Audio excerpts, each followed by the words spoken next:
Hello, everybody, and welcome to Wallop Media Live, where we are covering WrestleMania 42 on the Wallop Media WrestleMania 42 after show. It's Rylan Turner, joined as always by Kyle Joseph. Kyle, how are you, sir? Doing all right. We're talking WrestleMania. It'll be interesting. I have weird feelings about this show. Yeah, yeah. The whole 2 night experience has been a bit strange this year, both in build and delivery.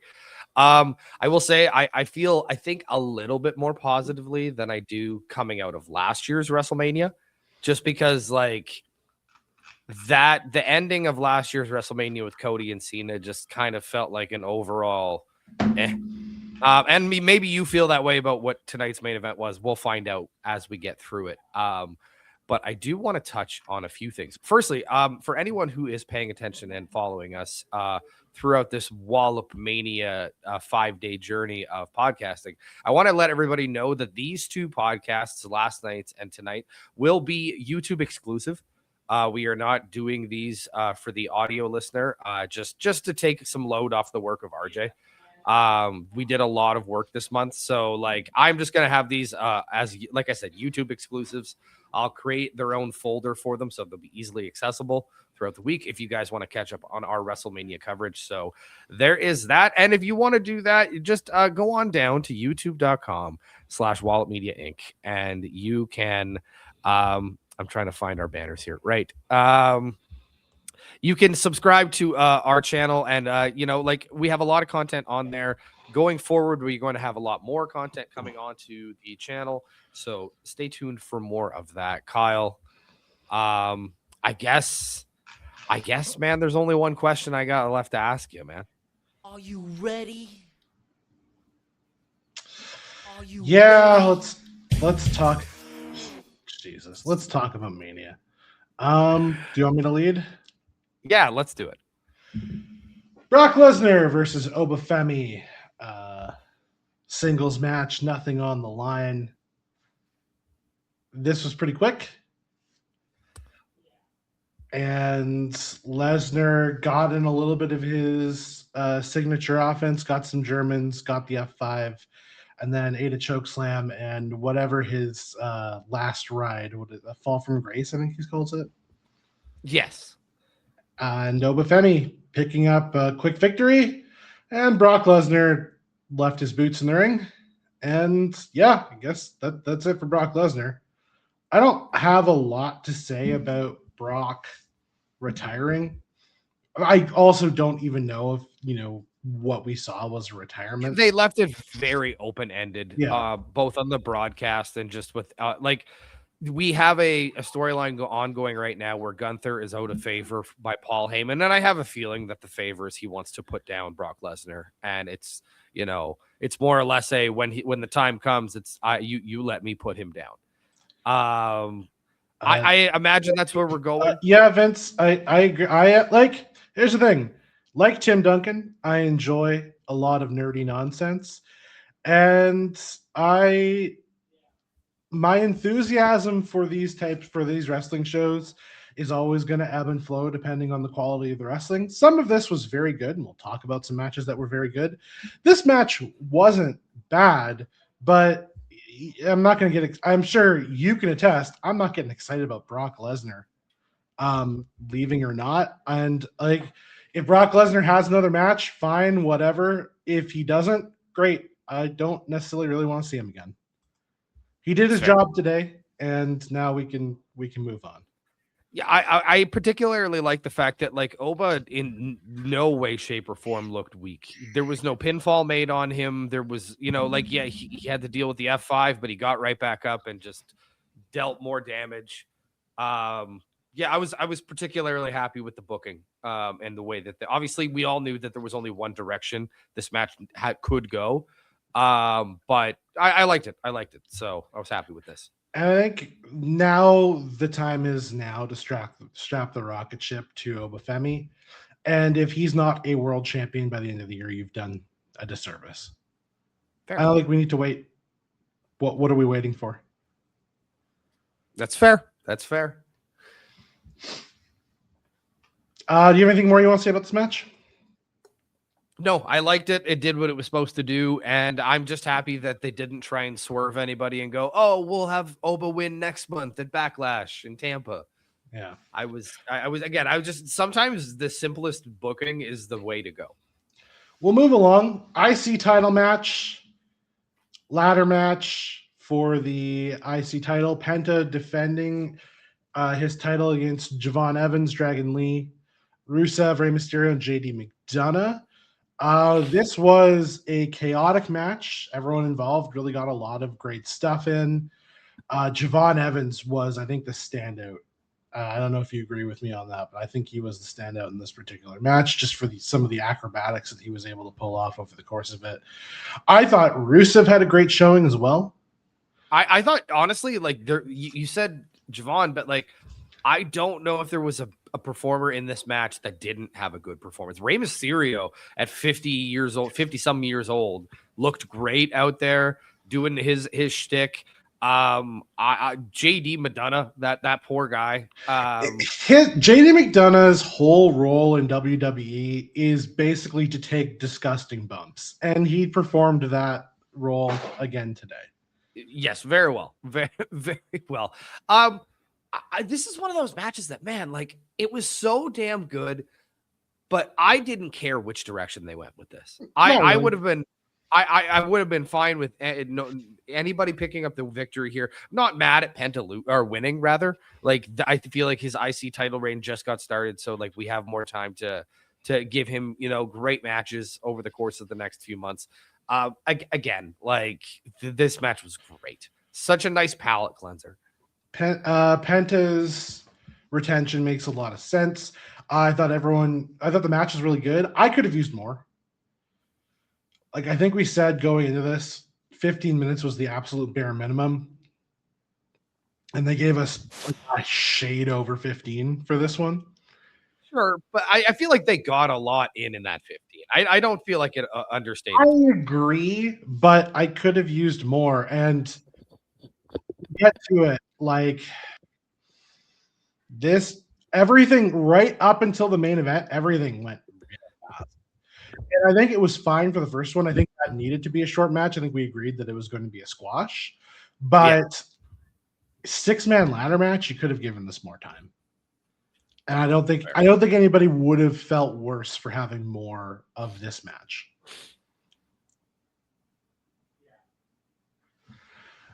Yeah, honestly, I think if my heart of hearts, I would have wanted Javon Evans to walk away with the title, but Javon Evans has a big future in this business. I also feel like a one-on-one victory for him almost means more than a ladder one. Don't get me wrong. He's spectacular in these style matches, but like he's the type of character that you can really build up to this like awesome moment.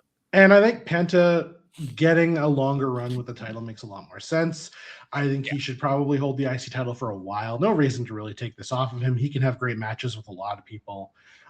Basically anybody in this combination. And then there's, obviously some other nice names in that around that IC picture you could throw around there. So that's a good direction for him. And let's see him keep going with it.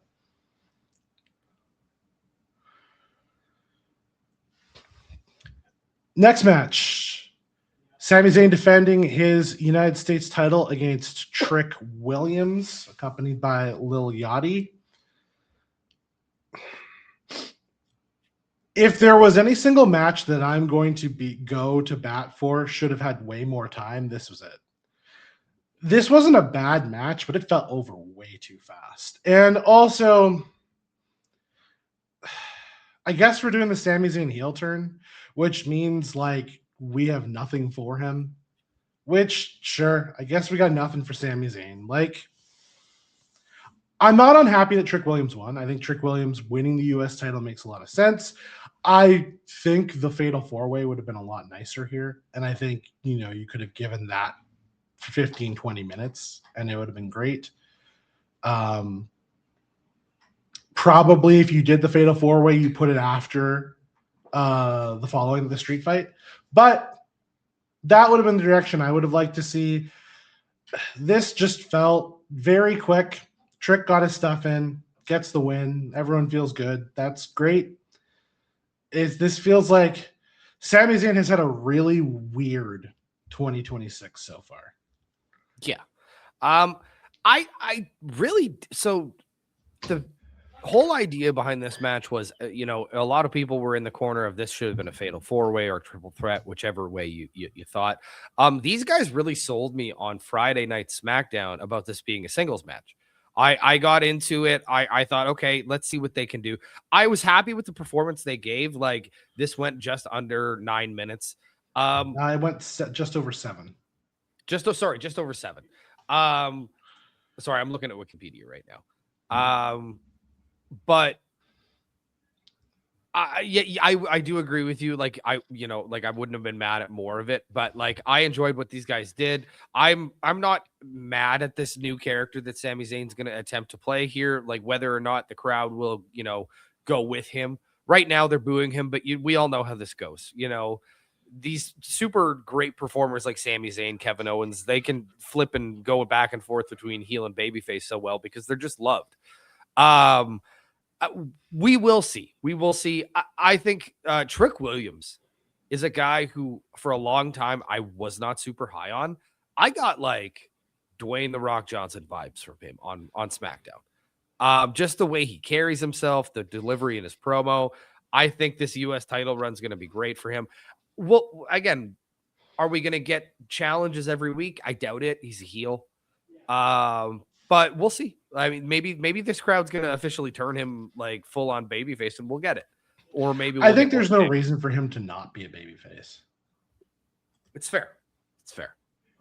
So yeah, but Trick. I didn't hate this though. It wasn't a bad match. Like, these two had a good match, but it was over so fast. Like, it barely felt like it registered to me.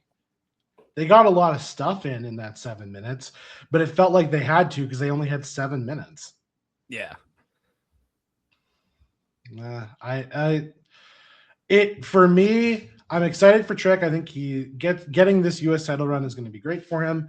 I think there's a lot of people he can have matches against that will be very good. But for me, the biggest thing I take away from this felt like Sami Zayn. Okay, he lost the world title opportunity. He lost this. Now we'll find something for Sammy to do. Maybe he'll go be a manager again. Like, it felt very, why are we doing this to me? Fair. Speaking of matches that could have used a little bit more time, the Demon Finn Balor and Dominic Mysterio had a street fight. I liked that. Here's the thing. This was not as good as Fatu McIntyre in terms of, blood feud, whatever matches. But the fact that this was billed as a street fight rather than an unsanctioned match, I do think elevated this over that match for me. But this could have been more. Right. I will agree with you. I'm also surprised. Yeah. The big surprise I have from all of this is this didn't feel like Judgment Day wasn't involved in this at all. There was you could have overbooked this with some Judgment Day stuff, and I wouldn't have hated that. Just to add something to this. This just felt like it happened. Demon won, which is what we all expected would happen when the Demon was the one who was booked for this match. This, for me, like a big thing that I struggled with this is I think this almost went too long. If there was 2 matches on this show that did not need to go more than 5 minutes, it was the Demon and Dom and Brock and Oba. Like, number one, the Demon should have just mopped Dom. Why? Because he needs to be rebuilt after losing the last. But here's the difference. Brock is over. Like, quite possibly, quite literally. Dom is the future when we're talking about these two. Dominic Mysterio, we should be talking about him as, like, at very least a strong upper mid-carder, if not, a person who you want to start considering for world title stuff. I'm not saying he should win a world title, but I'm that's the trajectory you want to go with Dominic Mysterio.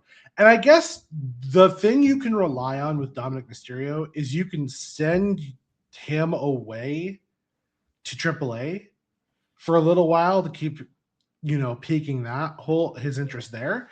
But I feel like I come out of this weekend feeling bad for the Judgment Day because they combined for no time and no story for their matches. And then I don't know what the direction is for this. What are you doing with Dominic Mysterio going forward with this? I guess he works basically as Liv's manager for the next while and her mouthpiece. I guess that until because I mean, and he's still Triple H mega champion, but that's not that while he walks around with the title, it's not like they're constantly bringing this up on Raw every week. No. And this is my thing is I agree. Finn Balor winning makes a lot of sense, but the thing coming out of this that I feel differs from the Oba Femi match is that you kind of need a direction for Dominic Mysterio going forward. Right. And him going back to being Liv's side piece doesn't feel like a great direction given how much Dominic Mysterio has grown as a competitor over the last 2 years. You're not wrong. I think with this situation, you needed to eventually have this character find. You're right. What's the next direction for Dom? But I do think that we did need to pay this off. He needed to eat this loss to Finn Balor, so Finn Balor could absolve himself of Dom at this point. I agree, but I think the thing I would have liked to see is a better, and I can't believe I'm saying this again, a better resolution for the Judgment Day thing. This just feels like Judgment Day is just sort of, rolling along, and now there's no Finn, and what's the point? Well, I think right now it's going to be the unraveling of the fact that since Liv has gotten there, it's changed drastically, and it's going to be her. She will be the thing that undoes it. But who's left to undo? I mean, she has Roxanne Perez, and she also has Raquel Rodriguez. There's tension. And JD McDonough is still there. He is still there. He's there to call the bumps, as you said. Right, but this is my point. Is it's like it feels like a shell of itself. And if Dominic Mysterio spends the next, let's say, 6 months mostly in Liv Morgan's corner, is that a good use of him? I mean, we don't know that that's what the direction's going to be for him. Sure. I understand the concern, but at the same time, maybe right now they're using him to kind of get the AAA thing really going. Maybe that's his direction. Who knows? But I mean, he hasn't been Intercontinental Champion for a minute now. So again, I don't know, but I'm if there's one person I'm not going to worry about, even if he does spend some time as Liv Morgan's manager, it's Dom. I'm not too concerned about it. I guess so. I just think my takeaway from this show so far was, and you know what the biggest thing with all of this was, if you were gonna have everything go so short, put another match on here. Yeah, you're not wrong. I did the calculation again. We were 81 minutes runtime for 81 and a half minutes runtime for this, which was 5 minutes less than yesterday's Matt Bell to Bell.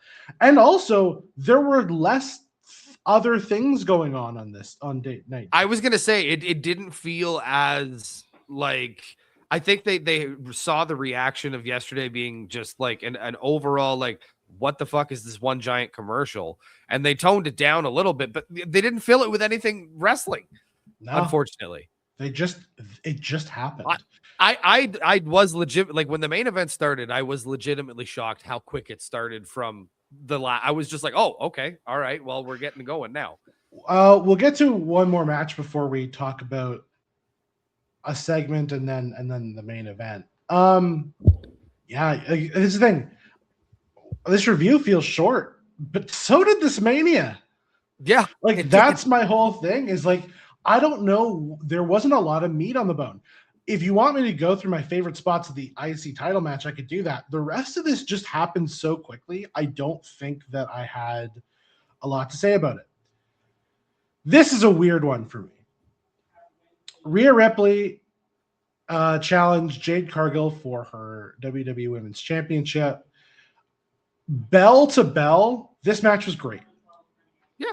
I will give a lot of credit to Rhea Ripley, and I'll give credit where credit is due. Jade Cargill worked a good match.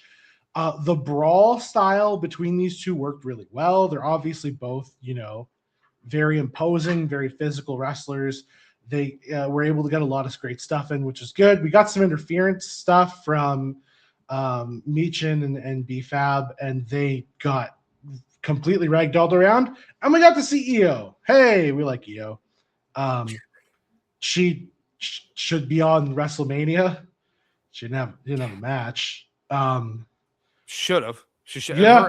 That would. We now realize that her and Asuka and Kyrie in some form or fashion, be it a special guest referee, triple threat, what have you, would have been more than welcome on this card because there was plenty of room for it. There was much room.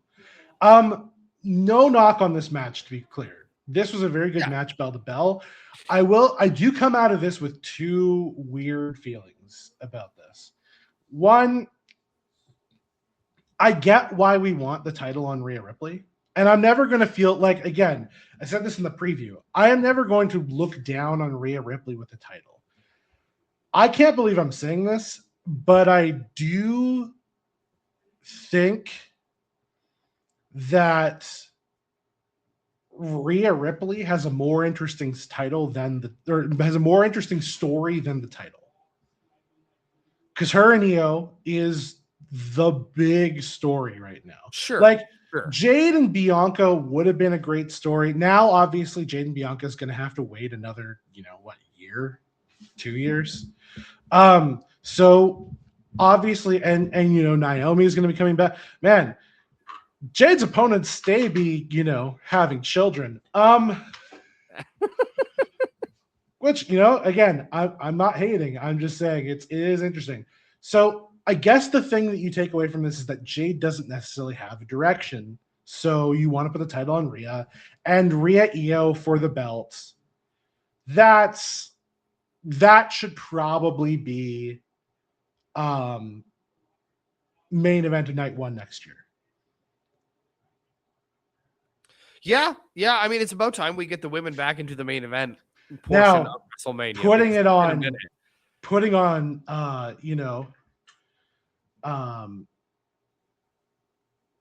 War Crime Mania is probably not something that I would necessarily want to do, but unfortunately we live in the world that we live in. So Riyadh away. But we'll see. I mean, don't get me wrong. Like if things de-escalate, it's full on Riyadh season. But like, I'm just saying that like, I do think that it's not a bad thing to have a contingency plan. Yeah, WWE seems to really want people to pay for manias though, which given, and again, we had the crowd again tonight, which was 55. Again, WWE's announced crowd is right. 10,000 to 12,000 down from last year. Yeah, that's my point. Like, that's not great. It's not great. You might want to do something about that, and you could play a bigger venue if you lowered the ticket prices, and then you can make it up on the back end because Lord knows you're making enough money. But again, line must always go up. Blah, blah, blah, blah, blah. Anyway, Rhea Jade was good. I enjoyed it. I liked it. I thought it was a strong showing for both. I thought Rhea's counter of Jaded into the Riptide was excellent. Smooth as butter. Great end to this match.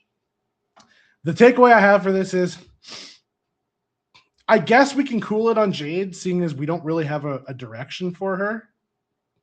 Yeah, like I don't think that, like, as we talked about on the preview show, like the feeling of like this match was how WWE management felt about her. I don't think she had a bad performance at all. I think a lot of that obviously is to do with has to do with Rhea Ripley. But like, I don't feel like the management should have a worse look, worse feeling about her coming out of this main event. No, I think the big thing about this is it was a good showing for Jade. Now we need to find something for her to do. And I don't know what the direction is. Honestly, God, I'd love her to be back in the tag division because she's such a good heater. Yeah, that's true. That's she's true. Such a good heater. I honestly wish that she could team with Lash Legend because that would be a great tag team. But there's a lot of interesting stuff going on in the tag team division. She's got her group, like Mia Yim and B-Fat, particularly Michin, is a very good wrestler. You could put them as a tag team and have Jade sort of be the. She could be mid-card champion, although it looks like Tiffany Stratton is getting the rub for U.S. champion right now. But I mean, again, we move her around to a different roster. Have her go over Becky for the Intercontinental title. That's a big win. That would be good. That's a great direction. I think that's the direction you need to push her. It is unfortunate. I think Jade Cargill would have been in a stronger position if circumstances have been different. The story was her and Naomi and Bianca, and obviously with Naomi and Bianca not being here, it's harder for. I'm not going to. I was never going to knock Jade Cargill for if they don't have a direction for her. That's not a knock against her. And so they're gonna have to reshuffle. And giving the title Rhea Ripley makes a lot of sense, given that that's the direction they're gonna go. I don't think Rhea Io needs a belt, and maybe that's the thing you do is you could have Io cost her the belt and then have them have a blood feud. Frankly, this is the other problem about it being a Riyadh Mania is those two could have a street fight, and that would be amazing. Yeah. But are you going to be willing to do that? Like, I don't know what the rules for blood are on a Saudi Mania. I have no idea. So, especially in a women's match, no idea. So, who knows? And that is the unfortunate noose around all of this future building is that Mania being where it is really limits what you're able to do. Certainly. Anyway, we had a segment, Hausen. Do you want to talk about this? Because I kind of don't. Well, I was going to say this wasn't bad. This it was if just anything like weird. It felt like something that you could have. Like, if you had all this fucking time, all this time on your hands, you could have had this cut into little bits throughout both nights. Like, I will say the little Jeep that Danhausen was driving, he could always keep that. That's great. Sure. That was good. The flock of little people was also hilarious. Like, sure. It did kind of make him feel like Gru from Despicable which Me. Isn't terrible. It's just weird. Like, again, all of this was like, this isn't bad. It's just odd. Which I guess for a Danhausen segment is what you want. Also, I do appreciate that the running gag for The Miz is that he has to atone for the fact that he was a part of one of the worst Mania main events of all time by being beat up by random people at WrestleMania from now until Kingdom Come. Well, I mean, when you find a role that suits you, like, I don't know, like, I thought this was fun. It popped John Cena, who honestly, like, well, I don't think he was like a spectacular host of WrestleMania. I also don't feel like he was a terrible one either. He did fine. It's just you brought John Cena. You could have given him a couple more segments. Yeah, you're not wrong. Like he the whole weekend he kept talking about. He's like, man, I love being here, not having anything to do. And I'm just like, that's a weird thing to say as WrestleMania host. Like, yes. I did see Miz getting carried away, and that was fun. Like Miz being paraded around like the rosebuds was good. Danhausen going to hide under the ring was fun. Like the pieces were all here, and I'm glad it was included as a part of it. It's just this felt like the first draft segment that they had, and then everyone involved was like, you know what, we're just gonna do that. It felt like they realized they should have done something with Danhausen on night one, and they Yes. were just like, let's get something. Let's get him a car. Let's get him Yeah. some little people. Like we're Yeah. gonna make something out of this. Yeah. And That's- like again, like this guy's, as we mentioned last night, this guy's so much fun. So I'm enjoying all the Danhausen I can get. And yeah, the five knuckle shufflehausen was good. Like again, yes, that was great. The pieces were all good. It was odd. I don't know. I am interested to see. I guess this is what we're doing with the Miz, and apparently is it Kit Wilson. Yes, I believe so. Apparently, Kit Wilson too is. Well, his partner is recovering from neck surgery, so yes. He's out for a significant amount of time. So honestly, he's been a great act for the last while. Sure. Comedy Jobbers is not a bad. I just like. Am I wild in thinking that you could get more for the Miz to do? Because honestly, I think at this time, Kyle, like you are the one who harps on how old these guys are. Like the Miz he's into his 40s at this point. Oh. Like I think the fact that don't get me wrong, like I think the Miz is a better worker than anyone's ever given him credit. I'm not even saying wrestling. I'm saying like the Miz would be a great general manager, or like a heel authority figure, or something. You know what I mean? I think as long as he is going to actively wrestle, though, there is and honestly, like you have Nick Aldis and you have Adam Pearce filling those roles fine. Like I don't feel like there's an incredible urge for a shakeup. Like we had those roles for so long, and now they're kind of like just background characters that appear a couple times an episode and mostly just look frustrated with the fact that their rosters are chaos. Yeah. And so like I don't think we're anyway, but I think now that we will write that off for the Miz's future? No. Like that'll be he fit perfectly in the role in the video game. Why wouldn't he fit perfectly in the role in real life? The Miz would also be a really good manager. I don't know for who, but he would be an amazing manager. Yeah, I would agree with that. I definitely would agree with that. There's probably a direction you could go with that. I have no idea what it would be, but there would be a good road you could pull with that. Is it time for the main event, Hausen? Oh, it's not the main event, Hausen. This is just the main event.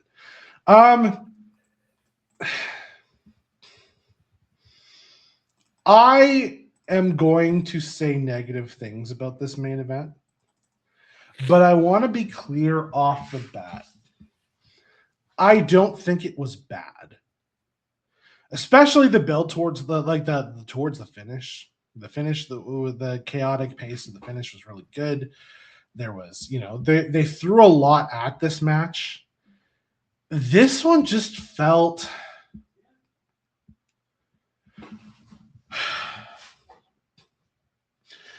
As far as runtime goes, I don't think it was too long, but it felt all 34 of its minutes in a way that, like, where we're coming out of Cody and Randy, my takeaway for that was like, oh, I could use a couple more minutes of that, which for a Randy Orton match is a wild thing for me to say. I don't know the last time I've ever said like, oh, I want more Randy Orton, especially at a Mania. This one, you could have shaved a couple minutes off, and I don't think I would have missed it. Now, we needed something to fill the time because you got to give the crowd, enough wrestling to make their ticket worth it. But I think the result was good, more or less. I think the match itself was pretty well wrestled. I can't complain about it. Like CM But- Punk didn't look old in this match. Like, I'm No. sorry. He And- kept. I think it looked like too that he was leading the pace. Yes, and that's he looked like. But I've said clearly that. was- I said that going into this is like, and this was on the pantheon, or in the list of Roman Reigns matches, especially Roman Reigns WrestleMania main events. This was a match. Wasn't the best one. It wasn't like God. Now I have to go back. For me, to the best one would be 1 and 2 being Cody. I think the best 2 he's done were Cody. Yeah. Then I would follow that up with Heist Daniel of the Bryan Century. and Edge. Oh yeah. Daniel. Actually, I might put Daniel Bryan and Edge above them, above the Cody, both of the Cody matches. To be honest with you, I liked the story of Cody too, but Cody 2 was like, it was good because they cheated, because it was the most overbooked match I think I've ever seen in my entire life. For a match with no weapons, basically, like, I mean, it had the chair shot, but with basically no weapons and no plunder and no anything, it's the most overbooked match I've ever seen in my life. Not in a bad way, to be clear. I look at this match and it was like, there were no bells and no whistles. It was just kind of 2 dudes. And it wasn't, but I bad. think that's what they've been building to that. Like, Yes. If anything, like, they were building to the fact that this was just going to be a big fight, a fight between 2 dudes who, as far as we can tell, legitimately do not enjoy each other's company. Mhm. I will give my thoughts on this simply as, go. I think this is one of CM Punk's best matches since he's come back to the WWE. I think this is one of the best. I was going to say, like, if I'm ranking Roman Reigns WrestleMania main events, this is near the top for me. Like, I would put this after Cody and D. Bryan and Edge. I would put this above Heist of the Century one, just because, like, that match by the end of it felt like it was designed for Seth and not for Roman. And Yes, and that's the point. Like, but that's true of point, the triple threat we had last year too, which I also would place that triple threat ahead of this one. Like, I'm not saying I like this. I that's fine, but I'm not saying that. Just my personal preference. I liked this more than I liked the triple threat last year. I enjoyed what this was, as it felt very like before, it felt very before its time, but not in a way that, like, made me feel like I was watching like an 80s brawl. You know what I mean? Like, this had some attitude feel, but also, kept a pace that wasn't like ridiculously long and drawn out, but also not, an Osprey match. I thought the violence was good. Punk bled pretty decently. I was hoping that Roman would do some color as well, just to kind of counterbalance that drama. Because Punk had great moments in this match where he looked great. I will say, like, if there's 2 guys who got into great shape in their 40s for their WrestleMania main event, it's these 2, because Punk looked great too. I enjoyed this for what it was. I mean, like, I'm not super thrilled for the Bloodline 2.0. Like, unless they have some way to draw me into this, I kind of feel like it's, rehashing something that we've done already. But also, like, I don't know if, like, don't get me wrong, I've been enjoying this run of CM Punk, but, like, I don't know if I want it till SummerSlam. You know what I mean? Like, I would kind of like to see him delve and work with, like, I would like to see a CM Punk program with Aleister Black. We know they're friends. Aleister Black always shows up at the end with his coffee. Is that not? I will say, if you want to get me excited about WWE going forward, the program should be have Obafemi take Roman Reigns' title at SummerSlam. Sure. We don't need another long Roman reign. Like, no pun intended. We don't need Roman to hold this title for very long. There's no point to it. Not especially, and here's my thing. Like, Vince made the point that, like, CM Punk was the babyface in this because of the fact that all the points he's making are true. Roman doesn't show up. You know, he works the part-time schedule and he wants to be the top guy. He has to, like, I'm sorry, but he has to work a more full-time schedule for the next 6 months. Like, we can't be seeing the champion disappear for weeks on end. Like, or and if he's gonna disappear, you need to be doing more of these like in your Uber promos that he's been cutting on CM Punk all week. I think these have been great. Like they fit the Roman Reigns style just fine. So like I kind of dig these social media style promos as long as they're consistent. Like you can't disappear for weeks on end like Brock used to do, because then I feel like you're just devaluing this title that in my opinion, CM Punk has done a really good job representing for the last like 6 to 8 months. But again, like we're gonna have different opinions. I really love this main event. Did I like it more than I like Cody and Randy? No. I will say that I enjoyed that a lot more. And that's shocking considering I enjoyed this build a lot more than I enjoyed the build to Cody versus. Oh, but I mean, no kidding. Night and day between the two. Yeah. Right. But no, I enjoyed this for what it was. And I overall, like, I'm coming out of this WrestleMania with a lot more positivity than I had coming out of last year. Last year's was such a, like, I'll never forget halfway through John Cena and Cody Rhodes, my friends looking at me like, man, this poor guy's sitting here wanting this match to get good, and it just won't get good for him. I can't this year believe I'm saying this. And I have to think back about it because I think I like this Mania overall more, except, oh God, this is the weird one. I don't know. And the reason I don't know is because, and I'll say it again, this was the least WrestleMania. I will agree. I will agree with you to a certain aspect of that. There were elements of it that felt like WrestleMania, but there were also a lot of elements that made it feel like just every other WWE show. Presentationally, it just kind of happened. I did. The one thing I will say that I did enjoy about the presentation this year, I do like the idea of different themes for both nights. Like you had the post-apocalyptic night 1 and then like the futuristic night 2.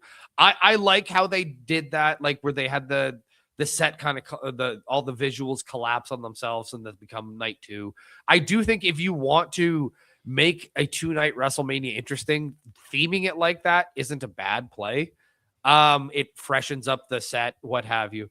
But yeah, like I said, I agree with you. There was a lot left to be desired on this Mania card, and there was stuff leading up that, like, again, I said last night, but you should have Royce Keys winning the Andre the Giant Memorial Battle Royal on Mania. It was a great moment, and it was a really good Battle Royale.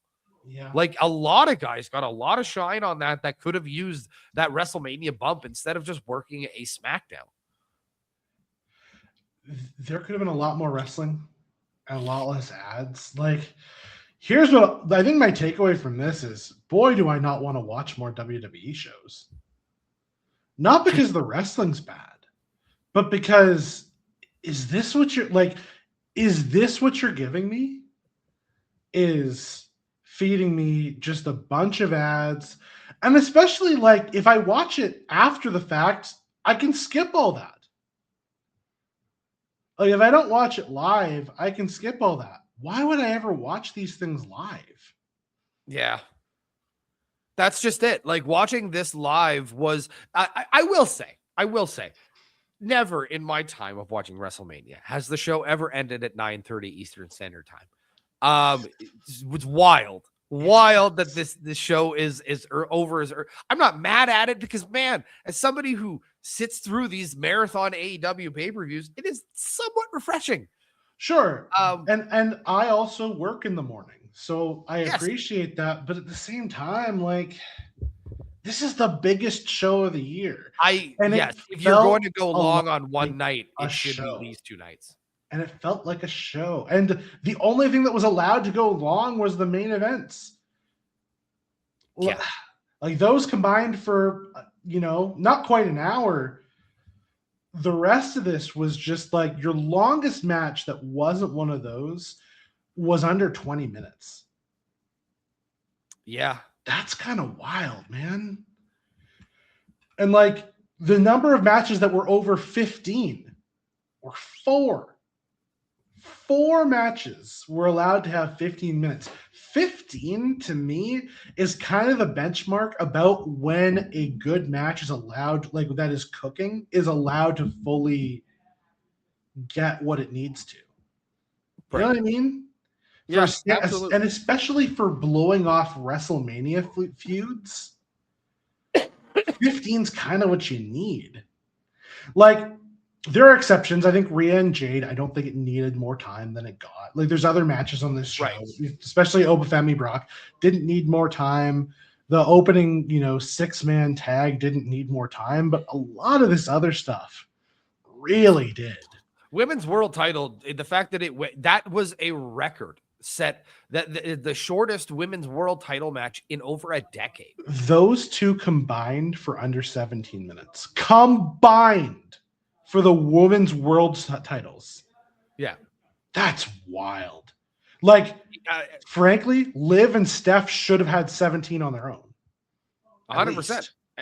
Like, and these people go out there arguing that these two women could have gone out there and had a great 20-minute match. Like, there's no, I'm sorry, this isn't a they can't do it. It's they're not. And not to be Booker T. To do it. And not to be Booker T, but no Devil's Kiss. It's WrestleMania. What are we doing? I think she hit the Devil's. She did hit No, the she Devil's didn't. Kiss. No, she didn't. Yes, she did, and then Liv almost did it as well. I don't think she hit it. I'll have to look back. I don't think she actually was able to hit it. I seem to remember that moment. But regardless, it's, again, we're talking about a match that went, 7 minutes? Just under.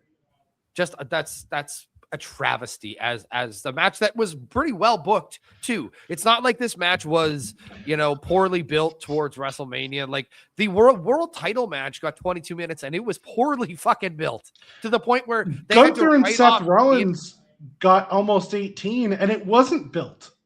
Right. Exactly. Right. All right. We have given our thoughts on WrestleMania. Kyle, would you like to welcome some callers into the show and get a little bit of exercise, a demon exorcism going here? I have Jack B. London calling in, Chef Jack, a friend of the show who's been on many times. Jack, go ahead. Let's see here. If you're watching, go ahead. If not, I'll message you right here. And while we're waiting for Jack, Niall, do you want to come talk about your night 2 experience of WrestleMania? I mean, it was your first. So, friend Niall, who was on last night, who watched WrestleMania night 2 and night 1.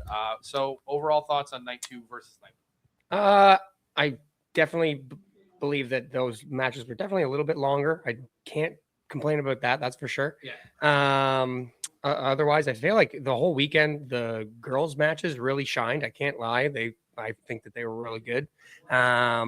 And then that end match, I feel like that's going to go down in history. That's one of the best matches I've seen.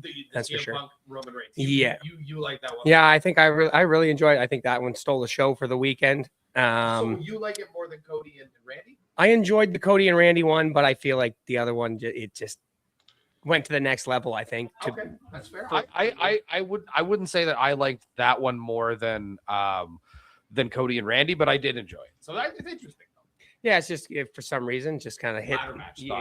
Ladder match, very exciting. I guess I feel like it was a little bit short for just how long they usually are, but other than that, it had lots of action, some gruesome scenes, some really hard hits, and so that there's no complaints about that for sure. All right. Well, so I mean, like, again, first WrestleMania in the books. Out of if you're gonna grade it out of 5, what would you give it? Both. Out of 5 altogether. Yeah. I'll give it a 3.2. 3.2. 3.2. It's a passing grade, but yeah. I mean, that's not a bad way to start. Yeah. Oh yeah. I quite enjoyed it. It was worth the watch. That's for sure. All right, Kyle. Before thank you for being the first caller. No problem. The first in studio caller. Kyle, while we're waiting for Jack here, what are you going to grade these two nights?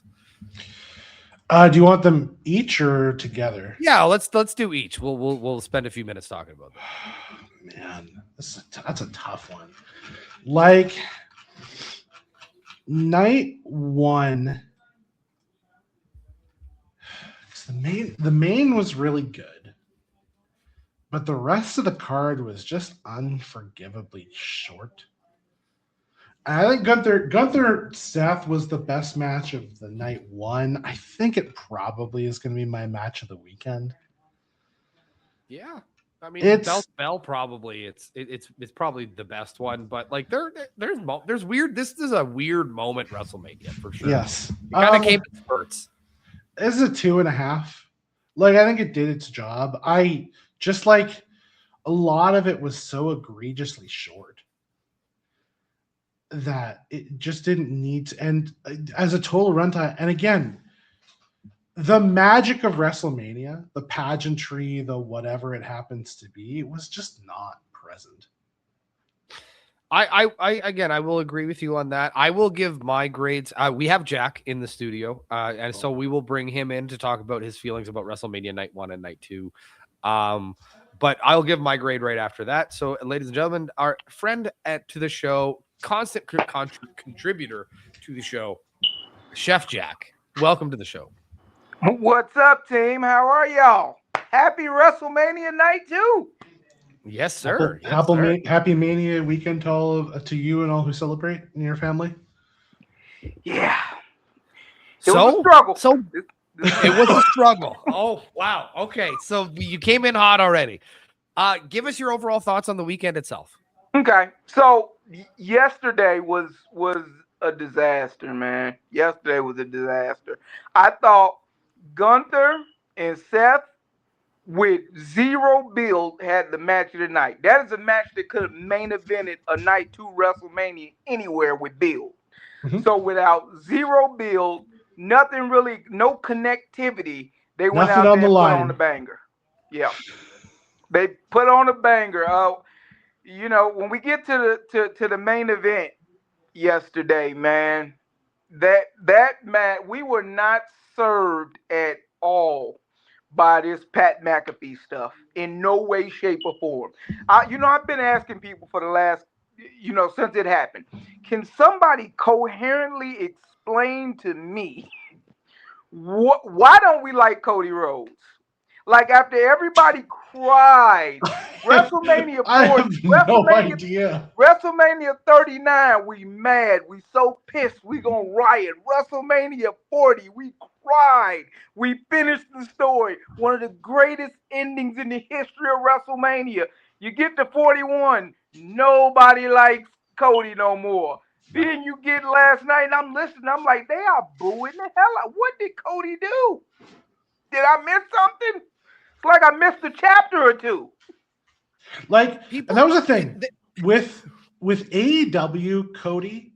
I understood how we got from point A to point B. Mm-hmm. Like the Anthony Ogogo stuff, all of the the new people coming in, the Malachi Black of it all. Like there was a lot of stuff that happened for Cody where it just like it didn't feel right in the way that like Cody's wearing suits while the rest of these guys are trying to you're not my real dad. Like there's a lot of you're not my real dad energy in AEW, and Cody doesn't fit that at all. In WWE, this guy, like, he's your Superman. He can do no wrong, say no wrong. He's a really good representative of that company. Like, yes. if you want a guy who gets out of bed every day and lives and breathes being the WWE, it's Cody Rhodes. He is the more like he is high work rate John Cena. I just think we're so on to the next one. Like, okay, but who's the next one? And this is my whole thing is like, we're on to the next one, except we don't know who that, like, who's the person who's taking Cody Rhodes' mantle? There isn't anybody in the company. No. Especially if you're talking about outside of the halls, outside of the ring. where we're talking about being able to go and do the talk shows, being able to go to, do the press events or whatever it is, there isn't a replacement for Cody as a face of this company right now. That main event yesterday was so disjointed and disconnected from everything else. Like, I look at the final SmackDown where, Pat McAfee is in the back. Randy comes out, cuts a promo. Randy gets in the car with Pat. They leave together. Then Cody comes in. It was just so disjointed. The whole story about, are we not allowed to touch Pat McAfee? Still don't understand that. They have the match. McAfee comes out. He gets destroyed. They both beat him up. Yeah, he gets the stretcher job, middle finger up the ramp. I'm like, okay, I roll. think that was done to just protect the idea that they were going, because I think bell to bell, Randy Orton and Cody Rhodes was a fine match, better than I anticipated it being, but you just had to get rid of that. Except he came back. That's true until he came back. And so even with, so he does the stretcher job, he leaves. You got Jelly Roll. Like, I expected Jelly Roll to turn heel. I didn't know what was happening. so he does the stretcher job. He leaves. They have the match. There was serviceable. It was a serviceable match. They did their thing. And then we knew that it was not going to end until they came back. So we was just waiting on him to come back. And then when he finally does come back and they do the whole, he RKO's Pat McAfee, it was supposed to be a fast count, I guess. That was the story. It was supposed to be a fast count. He RKO's him, then Cody wins. Then you kick the man's eye out his head after the match is over. I was completely... yesterday, at the end of WrestleMania, one of the most telling things was all of the fans that were leaving at the end just kind of quietly dejected, and the fans that were still in the building just kind of shell-shocked, trying to figure out what the hell they just saw. They look just like us. Only difference is their bank accounts got drained out to go to this WrestleMania. A lot of them spent their last to go sit in there. This would have been a good Monday Night Raw. Yesterday's WrestleMania would have been a good Raw or a good SmackDown. And the thing that was wild to me about it, and I'll see your feelings about this, because I really liked Cody and Randy Orton bell to bell. But the post-match was like, WrestleMania is where things are supposed to end. Are we still doing Randy and Cody after WrestleMania? For who? For what? From a storytelling device, they played up Randy Orton having a back injury. Yep. So all of the heat was on Randy and his back injury, and then you got Cody working heel, putting the blood on his chest. Was it supposed to be a double turn? And then, even worse, the fans did not get a chance to hear this, so I really feel sorry for them. But Corey Graves tried to cover for Pat McAfee. He said, I think Pat McAfee tried to do a fast count, or he was supposed to do a fast count. He didn't do it. That's why he got RKO. We got that tidbit listening. Imagine the people that was in the building like, what the hell is happening? Why did he do this? Then you couple that with the short matches. This was a commercial, man. Like, I've never seen like the big WrestleMania. We're coming back. We're coming back after the commercial break.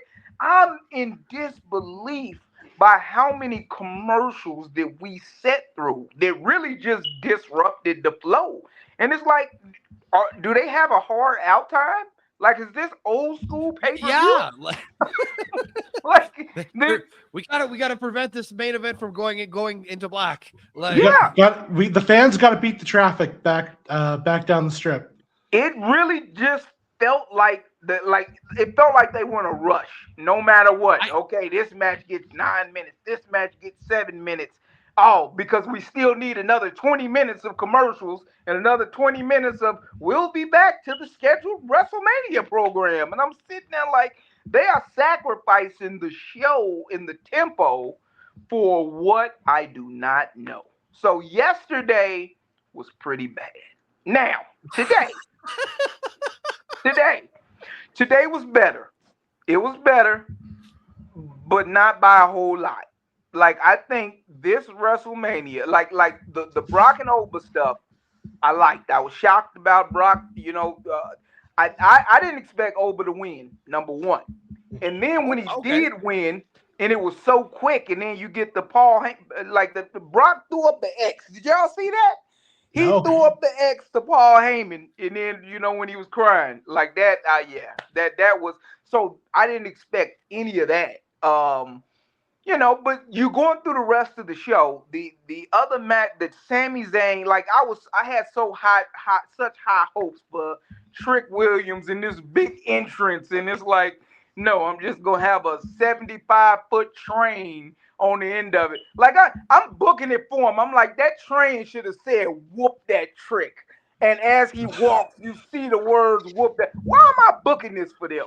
I need a check. I need a check. I shouldn't be having to book the show and enjoy it too. But yeah, His train was longer than the match. it was 100%. It 100%. I think the high energy ladder match. I think that fit what it was that they were trying to serve. I thought it was interesting the matches that they chose to show the world, with the ice show speed stuff, night one, Right. and Drew night one as well. And I'm looking at that like, man, if I was going to try to get the world to come in and flip the channel, I don't know if either one of those night ones would have done it because I would have put Seth versus Gunther on the ESPN portion. 100% because the Gunther, not Gunther, but the hardcore match or whatever you call that, they didn't go far enough into what would make it even a spectacle. Like, the finish was I hit you with a toolbox and then I flip on you through a table. Like we see that on regular TV. So they didn't go far enough. So then you juxtapose that with tonight, and tonight you get the Brock. You understand like the pageantry and that. You know what Brock means to ESPN. I think that was huge. Then you got the car crash. Like that, if you are trying to get somebody into it, I think those were two good matches to do that. Yep. Rest of the show, it didn't have it. It just didn't have it up until it got to the main event. I really believe Roman and Punk tried their best to save a very, very lackluster WrestleMania, and they put on a fantastic main event. I kept waiting on Usos to come out. I kept waiting on all of this stuff to happen. I was really surprised with this too.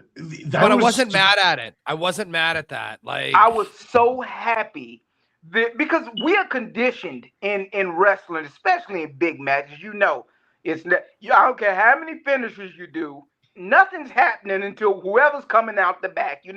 Once EO came out, like when Jade and Jade when they started that match, I said this match is not ending until everybody come out the back. So I don't care what happens. The first 5 minutes, it's just not going in until they come out. So using that same logic with the main event, I'm waiting. I'm like, as good as this match is, I know here come the BS. Here come the B, and it never came. They did it 1-on-1. We got a winner. They both kind of went heel, at different points. But it was a main event match. I love to hear them talking back and forth and the callbacks. Like, they really put on a fantastic WrestleMania main event. I mean, from the entrances, CM Punk sitting on top of the building and using his old thing, like that was incredible. Like they saved a very lackluster two-night WrestleMania, and it's even compounded by the fact that next year we won't even have the opportunity to be at WrestleMania. And us that plan on watching it live, get ready to get up at 3:00 in the morning. So even with that piece of it, it's like, man, next year WrestleMania is already sold to somebody. I imagine it'll be like a brunchomania. They'll put it on at, I think I don't know what the time zone switch is, but they'll make it weird there to make it as close as they can here, but even then it'll probably be a lunchtime thing here. Yeah. The feeling I got out of the main event of night 2 was throughout the whole journey, I felt sports entertained. And by the end of that wrestling match, I was also sports entertained. It wasn't a, Tokyo Dome 5-star classic by any stretch of the imagination, but it was a very good performance from Roman Reigns, who doesn't normally give like 30 or like hasn't had a 33-minute match in some time, and CM Punk, who was 46 years old. So like I enjoyed it for what it was, and I thought it delivered to the build that it was given. Kyle, I will say I am very shocked that you are more disappointed that this didn't have shenanigans.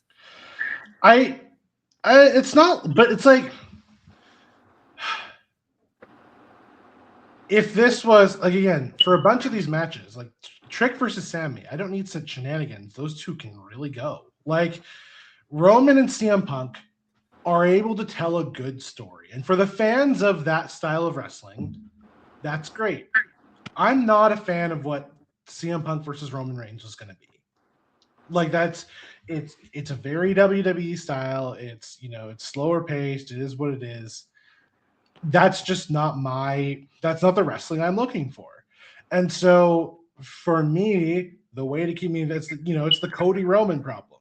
Is how do you keep me invested in that? Well, you keep one-upping it with special guest stars. Like, but fundamentally, I'm not the audience for Roman Reigns versus CM Punk. And I recognize that. I've recognized that long ago. And so my hope was always that, other matches were going to be able to deliver and show out. I think the takeaway from this WrestleMania, by and large, was that, like, they didn't get anybody who they didn't think was important. They refused to give them time. And that was extremely disappointing.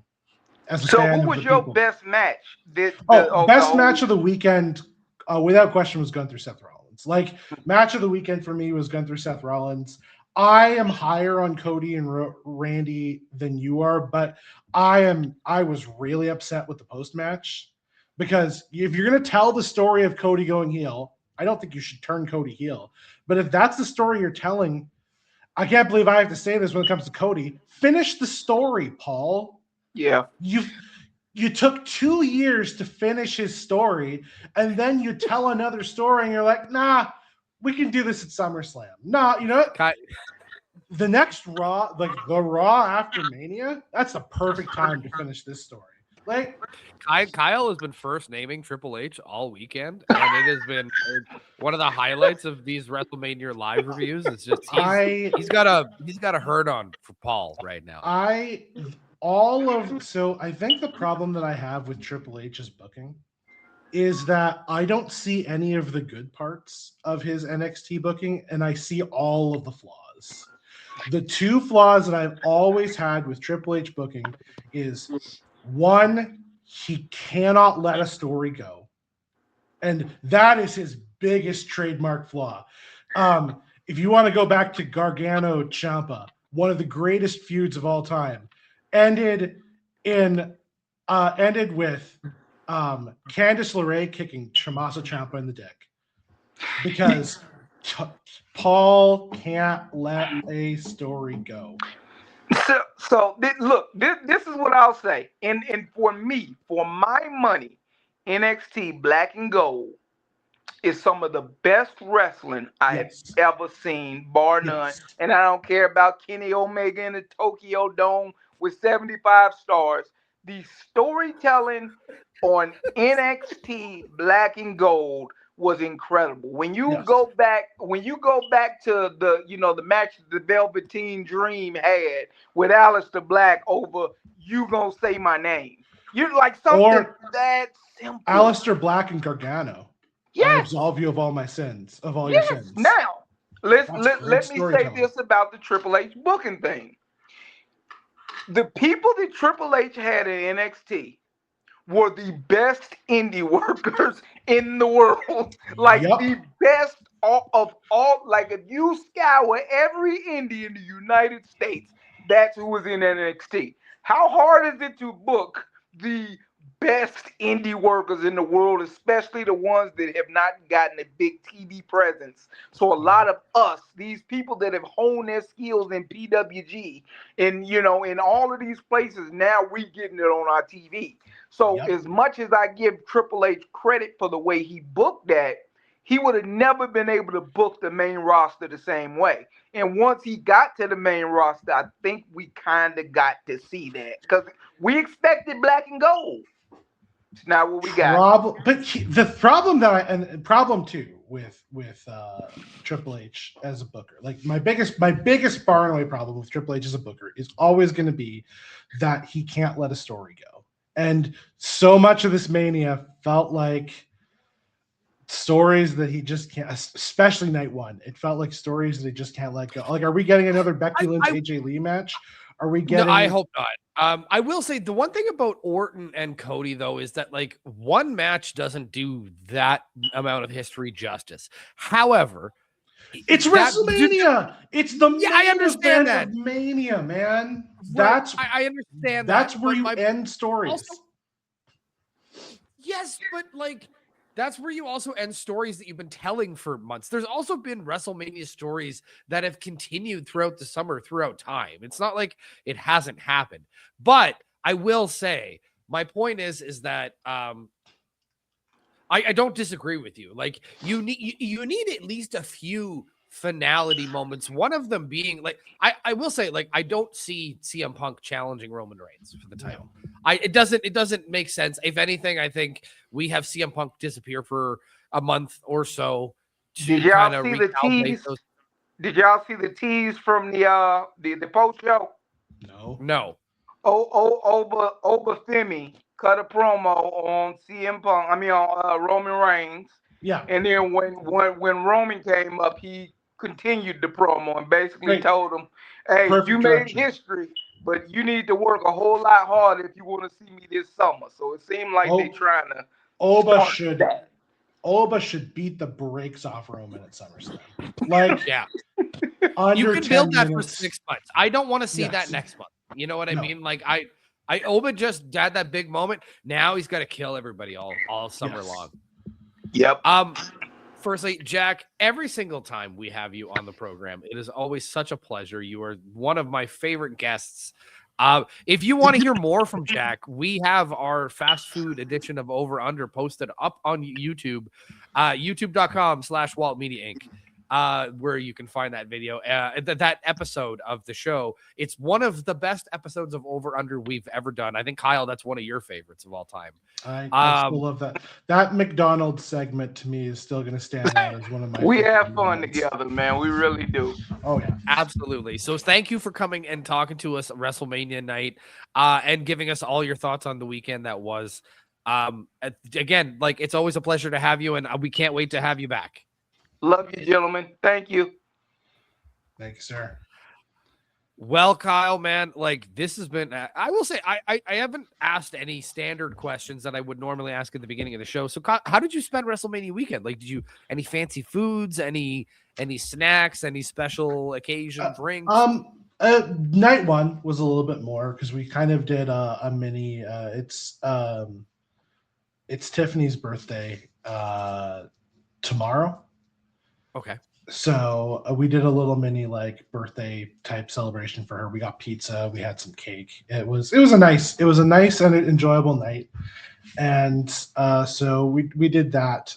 Tonight I was watching alone, so it was leftover pizza. It was a couple, chips and stuff like that. It was a little bit more low key.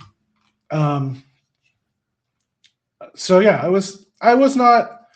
I had a relatively good watching experience, especially night one. It's what the takeaway that I have for all this Mania was that, like, again, it didn't quite feel like Mania to me. So I totally get that.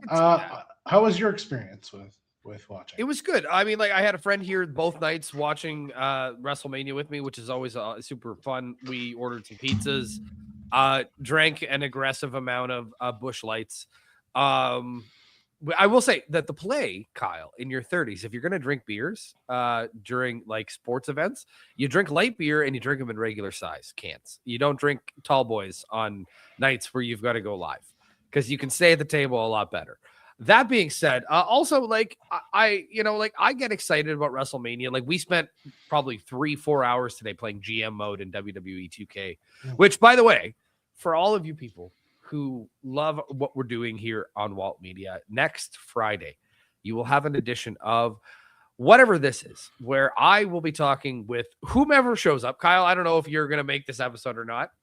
We'll have to see. Probably not, unfortunately. I think everything I've seen about this game is that I should wait for it to go on sale. That's fair. That's fair.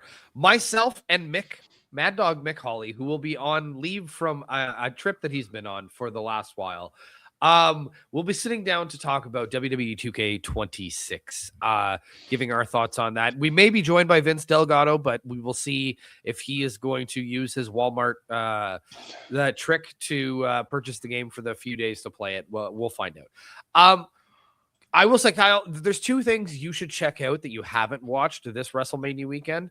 Go check out the Andre the Giant Memorial Battle Royale. I think you're going to be really happy with, number one, the booking of Aleister Black. He had the most eliminations in this. Johnny Gargano looked great with his goofy angle where he's just planking everywhere. He was great. Royce Keys looked great. Tala Tonga looked great in this. They used this Andre the Giant Memorial Battle Royale to start up some pushes for some guys that you would not have expected, and I enjoyed the hell out of it. So I would highly recommend that. And you got to watch that Dennis Rodman Hall of Fame speech. You gotta see that train wreck. Because I've seen Dennis Rodman speaking enough that I don't know that I ever need to ever again. That's fair. I will say the one thing I really did appreciate about the Hall of Fame this year was that it did go back to the original format. We're not standing in a ring with one set of ropes missing anymore. We rented a theater. We just did the Hall of Fame like the Hall of Fame should be done. We gave Demolition whatever amount of time they wanted to have to talk, which was you could see on the faces of those two guys how important, for some people going into the Hall of Fame doesn't mean anything. Obviously to Demolition, it meant a lot. And it was really, really nice to see that moment for them. Stephanie McMahon, that was a weird speech. That was a really weird speech. Happy it opened. Really happy it opened. They did a disservice to Sid Vicious on this program. And his son was very vocal about this on social media. So that's out there. AJ Styles was the hero of the night by basically going, I know I have all the time in the world to speak on whatever I want about my career, but I know everyone's got to work tomorrow. So let's wrap this up, and gave like a quick 7-minute speech and did everything he could to just, the one thing I took out of AJ Styles' speech is I don't want him to wrestle anymore, because his big moment was, do I miss wrestling? No, I get to go home every day to my wife and kids. And that was a crucial moment for him. It was a good Hall of Fame class this year. Overall, I thought that, for everyone who went in, everyone deserved to be there. Dennis Rodman is a whatever. He's a celebrity wing anyway. Kyle, we have done it. We've completed another year of WrestleMania weekend. And while I know it wasn't, super as spectacular as it has been in years past, I do appreciate you spending some time with me this weekend to talk all of WrestleMania. For everyone who is new to watching us or listening to us, what have you, as I mentioned off the top of the show, this show will not be available in audio format. This is going to be a YouTube exclusive. And I think we are going to do that a little bit more going forward.